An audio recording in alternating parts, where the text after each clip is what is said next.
Saludos programas and welcome to another episode of the AEW Rampage Cleanup Crew Review. For a second week in a row, we start off with Toni Storm, the Timeless One, and she's facing off against Alex Windsor, a newcomer that we've been seeing more and more of over on ROH. This was a hard-hitting match. Alex Windsor keeps showing why she's one of the top female talents coming over from England, as she put Toni Storm through the paces. We had a bit of a dramatic moment when Alex Windsor pushed Luther into Mariah May, and then Toni Storm went over and commercial. When we came back, Toni Storm was back in control. Alex Windsor has some good spots, but in the final, Toni Storm hit a really fast Storm Zero for the 1-2-3 pin. It's really impressive with the way that Toni Storm has been wrestling these matches. They haven't been setting them up as squash matches. These have been set up as actual competitive matches, and that's good. If anything, her match last week against Viva Van and this week against Alex Windsor should quiet down those critics that say that Toni Storm is only show but no wrestling. Next, we come to our first spot of the night where Harley Cameron was backstage, and really there was nothing too in-depth about this. Harley Cameron was propping up Saraya, who entered the Owen Hart tournament. I do want to give a shout out to Harley Cameron, who just ate up the camera time that she was given, which made this spot, which could have been a very boring spot, actually very entertaining. Which leads us to our next spot of the night, which was a video package for Thunder Rosa and the Virtuoso Deonna Purrazzo, which is going to happen at Collision. And let me tell you folks, this was a great package. This hyped this match up.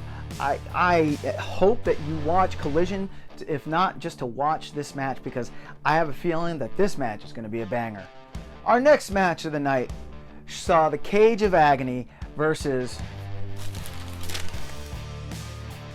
Solomon Tupo, Jay Marston, and Crazy Cornman Kevin Gutierrez. It was a squash match.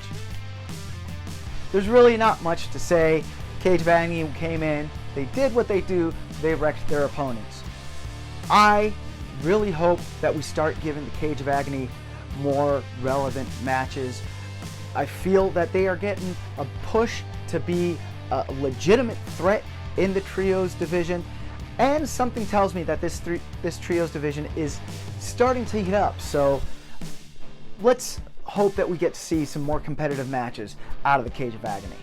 After a Wednesday Night Dynamite recap, we saw Rocky Azúcar Romero versus NJPW's Shota Umino. And let me tell you, this was a great match. This was a good wrestling match. I mean, you know that it's Forbidden Door season when you start getting the NJPW talent coming in and the CMLL talent coming in to AEW. But this was a great wrestling match. Umino had had control for a good portion of the match. There were a few spots where Rocky did turn it around. There was a lot of great technical wrestling in this, which then flowed into a lot of great strength wrestling. In the end, you did get Shota, who got a 1-2-3 pin. A very competitive match. Definitely one to go back and rewatch. Next, we got the Giant, Satnam Singh versus Rosario Grillo. And it was a Satnam Singh match, all of 5 seconds. Bear hug, tap out. I do want to give props though to Satnam Singh for bringing back the bear hug, which was such a staple move back in the 80s. I'm sure that a lot of the modern day fans are all like, oh, that's so hokey. But man, I love me a good bear hug. So props to Satnam Singh for bringing that back.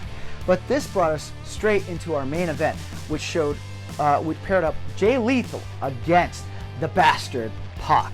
And wow, this was another great wrestled match. I'm surprised that the Bastard Pac has been getting as beat up as he has been in these past few matches.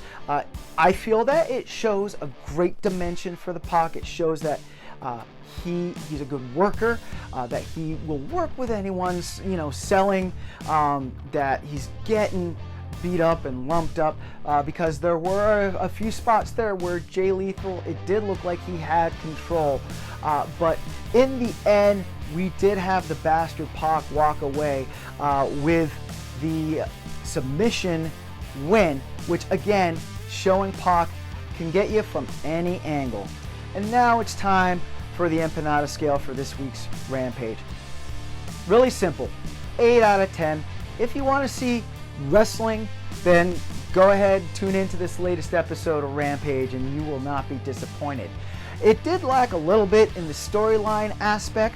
However, with Forbidden Door coming up, it did start to showcase some of the talent that we might be seeing in some of the big matches over in Forbidden Door. So I feel that this was a good hype up for that. And that's it for this week's edition of the Rampage Cleanup Crew Review. So from me, El Buntador II, to you, stay iconic out there. We'll catch you next time.